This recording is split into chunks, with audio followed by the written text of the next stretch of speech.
En un momento de la charla con Jorge Gadano recordábamos el nivel de demonización al cual el aparato comunicacional sovichista, en realidad el aparato comunicacional que responde al poder, porque de alguna manera los mismos periodistas, entre comillas, ¿no? O los mismos gángsters que trabajaban en el periodismo en esa época siguen hoy desempeñándose en otras órbitas o tal vez van cambiando. Vieron que generalmente lo habrán notado junto a nosotros, el supuesto periodismo, en realidad estos mercanchifles que están siempre adictos al dinero del Estado, provincial sobre todo, de alguna manera tienen como un timer, ¿no? Aparecen y desaparecen de acuerdo a las gestiones que hay en cada gobierno provincial. Entonces, quien esté en las direcciones de prensa, por ejemplo en el municipio o en el estado provincial, augura que ciertos personajes, ciertos animadores televisivos radiales estén a veces en o más arriba o más abajo, ¿no? Por eso se manejaba esa figura del timer, ¿no? Decía, bueno, está de moda tal conductor televisivo, tal conductor radial. Bueno, es que hay ciertos operadores de prensa que están en un nivel de manejo de dinero e influencias que hace que justamente esa persona reciba más dinero, ¿no? Entonces tienen un timer. Cuando vos ves a muchos que aparecen muy seguido durante ciertas gestiones, es bueno, porque tienen una afinidad con quien está en prensa en ese momento. En el momento en el que Jorge Gadano era absolutamente demonizado por el aparato comunicacional, en ese momento a cargo del sovichismo, siempre surgía la pregunta de a dónde iban a quedar aquellos que se sumaban ¿recuerdan ustedes ese episodio, el famoso episodio de la billetera y esta demonización? ¿Listo? ¿Querías barda? Ahí tenés barda.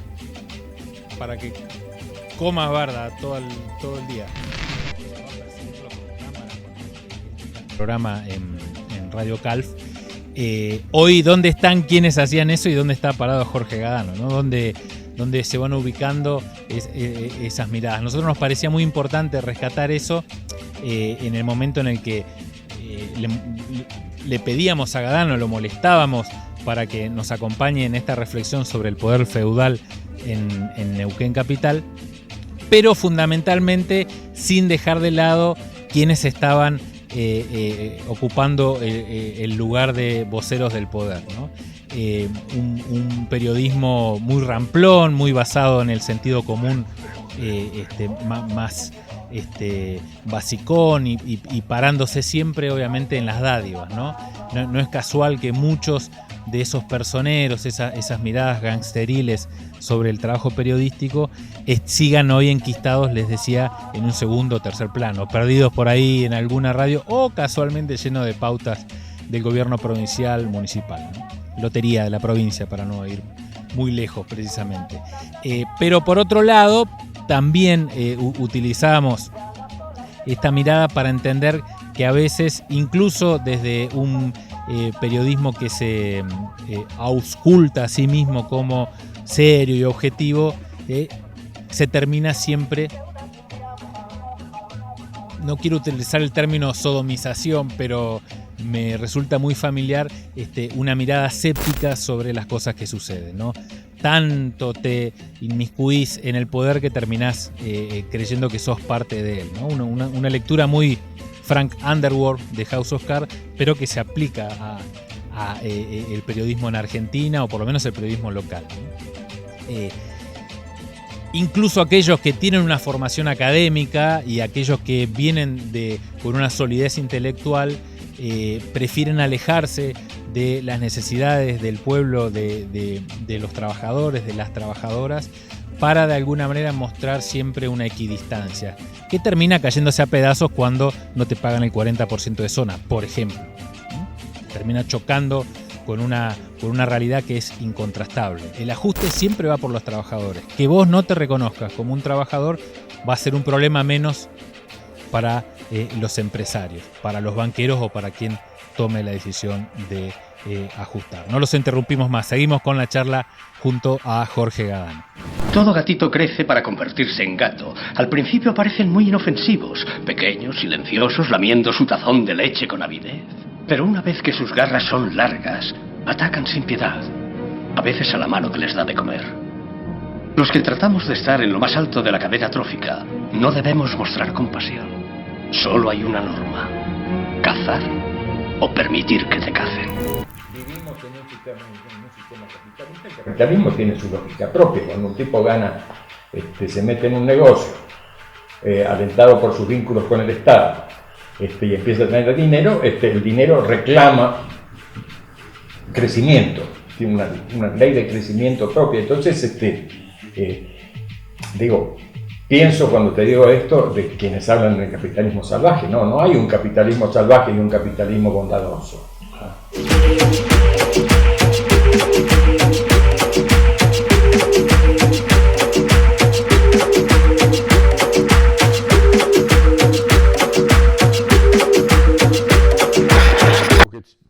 Si uno recorre lo que es el MPN ahora con la mirada, bueno, yo por lo menos llego a la conclusión de que es más un partido de intereses que de principios.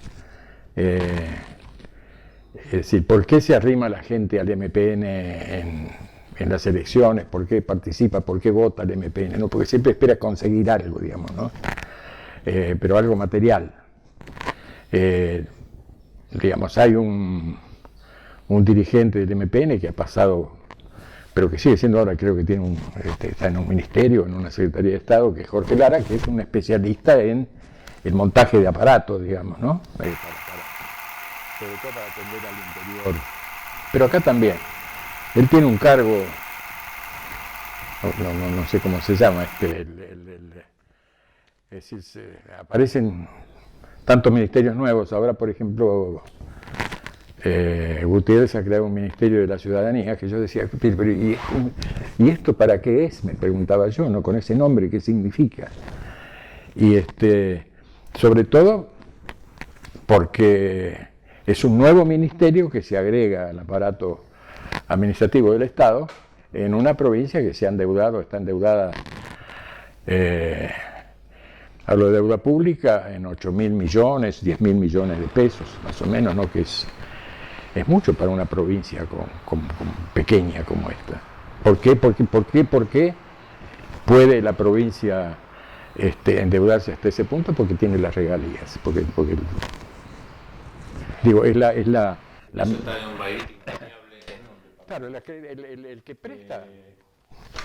Mientras las regalías sean garantía, bueno, no tiene inconveniente en prestar. Claro, el partido Estado es un producto del fascismo y funcionó como tal institucionalmente, digamos, a través de instituciones nuevas en Italia en los 30.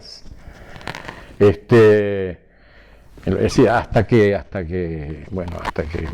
Mussolini lo capturaron los partisanos y lo colgaron y después lo colgaron en una plaza de Milán con la cabeza para abajo y las piernas para arriba. Y tenía institución, es decir, el Congreso no era el sistema del liberalismo occidental de una persona un voto, un ciudadano o una ciudadana un voto, sino que había además en lo que sería el símil del Parlamento de Occidente, había representantes de corporaciones, de sindicatos, y eso se reprodujo con algún parecido en el Brasil de los 30 de Getúlio Vargas, pero eso duró muy poco. De todas maneras, esa es una época de auge del fascismo, entonces desde algunos países dependientes se lo miraba con cierto interés. Y Perón mismo creo que estuvo bastante tiempo en Italia como agregado militar, o no sé, pero le interesó también el fenómeno. Lo que pasa es que cuando Perón llega al poder, el fascismo ya se había hundido. Entonces acá el partido Estado es una cosa distinta, yo creo que se da en otras provincias, pero no con la duración que tiene acá. Realmente el MPN es un caso único de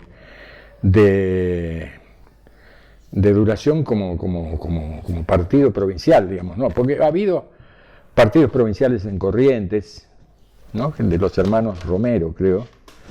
Ha habido un partido provincial que tuvo cierto éxito durante un tiempo en Chubut, digo que llegó al poder, y hay algunos, bueno, está lo de San Luis, pero un partido como este, desde por lo menos el 63 hasta ahora, y aún gobernando durante periodos militares, ¿no? De época de Onganía. Porque ellos en todas las dictaduras trabajaron funcionarios adentro de la órbita estatal. Sí, sus funcionarios, yo no sé, yo no estaba acá en la época de la última dictadura, pero bueno, por lo pronto, en la época de esto te lo puedo contar porque fui testigo presencial, digamos. Yo a Felipe, Felipe fue gobernador del 63 al 66 y bueno, quedó desplazado del poder por el golpe de Estado de Onganía. En el 69 se produce el Cordobazo, le tiembla el piso a Onganía y aparece lo de la búsqueda de gobernadores naturales, así fueron llamados. Es decir, no se trataba ya de personas que estaban ahí porque se identificaban con Onganía y su pensamiento milenario, sino que se trataba de recuperar cierta base para el poder muy deteriorado con el Cordobazo. Entonces, aquí es donde viene a cuento, para recordarlo por lo menos, esto que te dije de partido no tanto de principios como de intereses. ¿Por qué? Porque no es solo don Felipe, el MPN acepta la oferta de Onganía de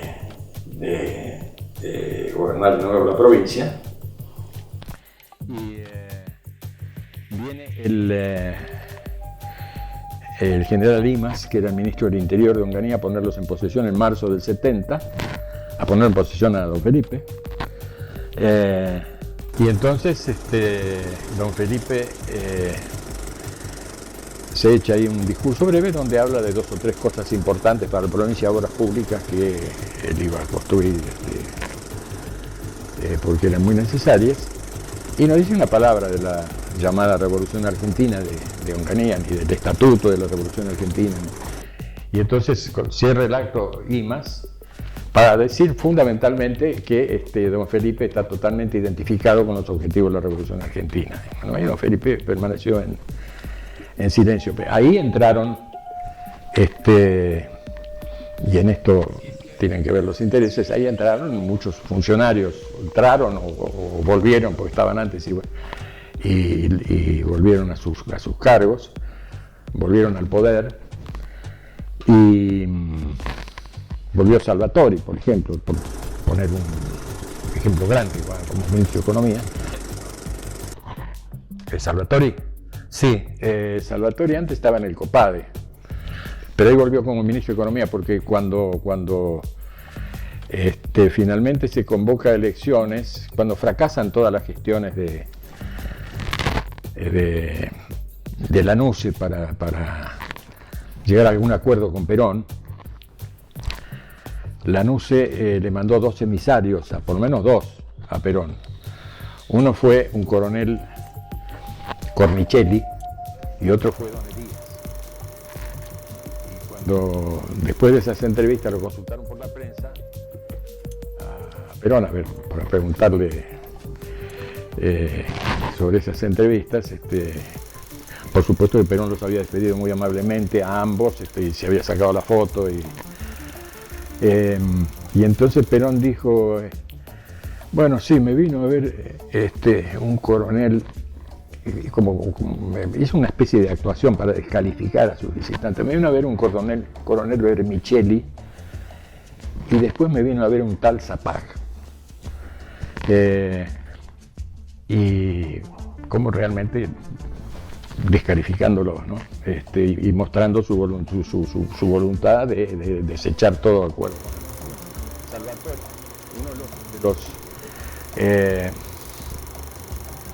uno de las condiciones puestas por el régimen de la NUCE para llegar a las elecciones era que quienes estaban en el poder no podían postularse, solo podían postularse si renunciaban al cargo que tenían hasta agosto de 1972. Entonces ahí don Felipe, para postularse en 1973, tuvo que renunciar y lo reemplazó Salvatori, que estaba ya como ministro de Economía.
Hay barrios como el Rincón Club de Campo u otros, el Bocahue, que está arriba del Rincón, que están casi ocupados por funcionarios del gobierno o gente muy vinculada al gobierno. Yo, digamos, en esto es decir, para ver las diferencias sociales, para palparlas, bueno, no hace falta ir muy lejos. Uno se da toda una vuelta por el conurbano neuquino y encontrás la miseria allí donde quieras, la miseria junto con todo lo que viene. Lo cierto es que en una provincia que efectivamente tiene, después de la ciudad de Buenos Aires, el ingreso per cápita más alto del país, vos te encontrás con esas diferencias que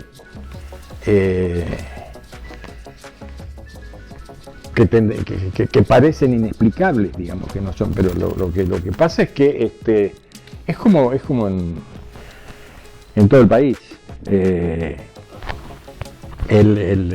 Digamos, vivimos en un sistema capitalista. El capitalismo tiene su lógica propia. Cuando un tipo gana, se mete en un negocio, alentado por sus vínculos con el Estado, y empieza a tener dinero, el dinero reclama crecimiento, tiene una ley de crecimiento propia. Entonces, pienso cuando te digo esto de quienes hablan del capitalismo salvaje. No hay un capitalismo salvaje y un capitalismo bondadoso. Por ahí te puedes encontrar con algún patrón que trata mejor a sus obreros que otros, pero en definitiva la lógica del capital es seguir reproduciéndose y seguir creciendo en desmedro de la inversión social que puede hacer el Estado. Digamos, es algo que se relaciona bastante con lo que está pasando en Argentina ahora. Y en ese sentido, creo que el MPN ha cambiado.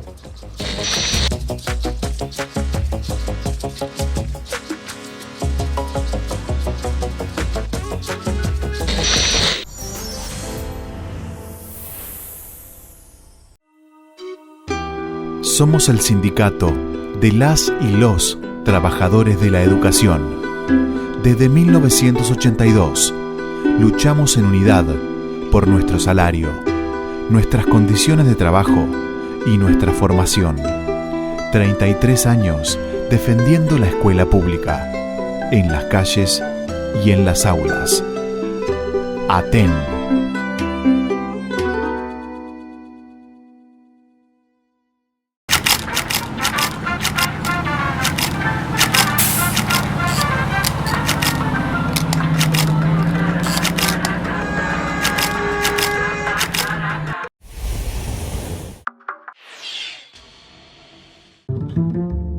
En las calles y en las aulas, siempre nuestro lugar es de lucha. Compartir el pensamiento para transformar la realidad. Por Justicia Completa, Carlos Fuentealba y Silvia Rogetti, presentes. Somos ATEN Capital.